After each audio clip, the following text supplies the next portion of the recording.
Good afternoon dear students. आज का हमारा टॉपिक है menopause and menstrual cycle. Menopause वो पीरियड है when ovulation and menstrual cycle जो है स्टॉप हो जाते हैं इन ह्यूमन फीमेल, यानी कि जो it is the end of women's fertility. इसके बाद जो वीमेन है वो आगे बच्चे को जन्म नहीं दे सकती। और मेनोपॉज की जो एवरेज पीरियड है that is 52 years.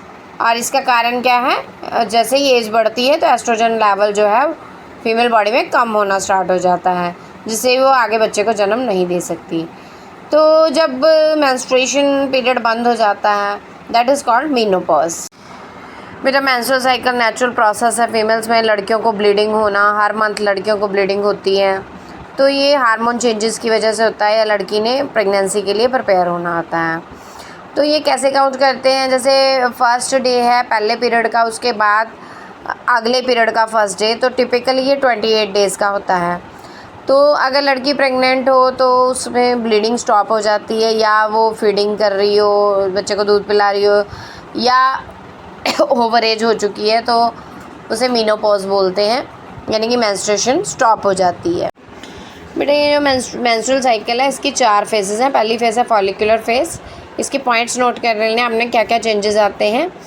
Increase secretion of FSH, follicle stimulating hormone की प्रोडक्शन बढ़ जाती है, और जो प्राइमरी फॉलिकल है ओवरी की वो चेंज हो जाती है इनटू ग्राफिंग फॉलिकल, और जो एंडोमेट्रियम है यूट्रिन की लाइनिंग वो थिक हो जाती है, और जो फैलोपियन ट्यूब है उसके आउटर कवरिंग जो है एपिथेलियम वो इट ऑल्सो बिकम्स थिक।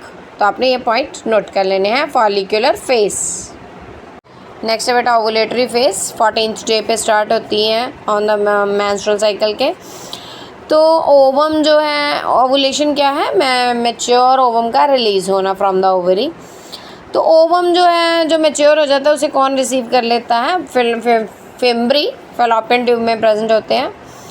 और इसमें क्या होता है, जैसे ही मैच्योर एग रिसीव होता है तो LH इंक्रीज़ हो जाता है, LH हार्मोन की प्रोडक्शन जो है इंक्रीज़ हो जाती है, ल्यूटेनाइजिंग हार्मोन। और ल्यूटेनाइजिंग हार्मोन क्या करता है, प्रोजेस्टेरोन हार्मोन को सिक्रीट करता है, और जो ग्राफियन फॉलिकुलर फेस में बनी थी वो चेंज हो जाती है इनटू कॉर्पस ल्यूटियम।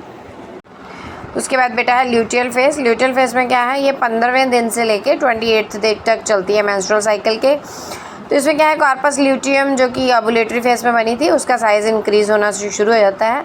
इसके साइज़ इंक्रीज़ होने से प्रोजेस्टेरोन हार्मोन की प्रोडक्शन बढ़ जाती है, और प्रोजेस्टेरोन हार्मोन की प्रोडक्शन बढ़ने से बेटा क्या होता है, it decreases the secretion of FSH and LH। ये फॉलिकल स्टिमुलेटिंग हार्मोन और ल्यूटेनाइजिंग हार्मोन दोनों की प्रोडक्शन को डिक्रीज़ कर देता है, और एंडोमेट्रियम की थिकनिंग को इंक्रीज़ हो जाती है इस फेस में। उसके बाद है बेटा मेंस्ट्रुअल फेस। मेंस्ट्रुअल फेस में क्या है, ये फेस फर्स्ट डे से लेके 4th डे तक चलती है मेंस्ट्रुअल साइकिल के। अगर ओवम जो है फर्टिलाइज नहीं हुआ तो क्या होगा, जो अनफर्टिलाइज्ड एग है और उसके साथ यूट्रिन एपिथेलियम और 50 ml के नियर अबाउट ब्लड और कुछ म्यूकस वो वेजाइना से सिक्रीट हो जाएगा, डिस्चार्ज हो जाएगा, उसे बोलते हैं मेंस्ट्रुएशन। और इससे क्या है, जो फॉलिकल स्टिमुलेटिंग हार्मोन है वो नेक्स्ट मेंस्ट्रुअल साइकिल के लिए प्रिपेयर होगा। लेकिन अगर फर्टिलाइजेशन हो जाती है तो मेंस्ट्रुएशन जो है स्टॉप हो जाती है, क्योंकि प्रोजेस्टेरोन और एस्ट्रोजन का लेवल जो है बहुत ज़्यादा बढ़ जाता है, जो कि ओवुलेशन को स्टॉप कर देता है। तो बेटा इसे आपने नोट कर लेना है।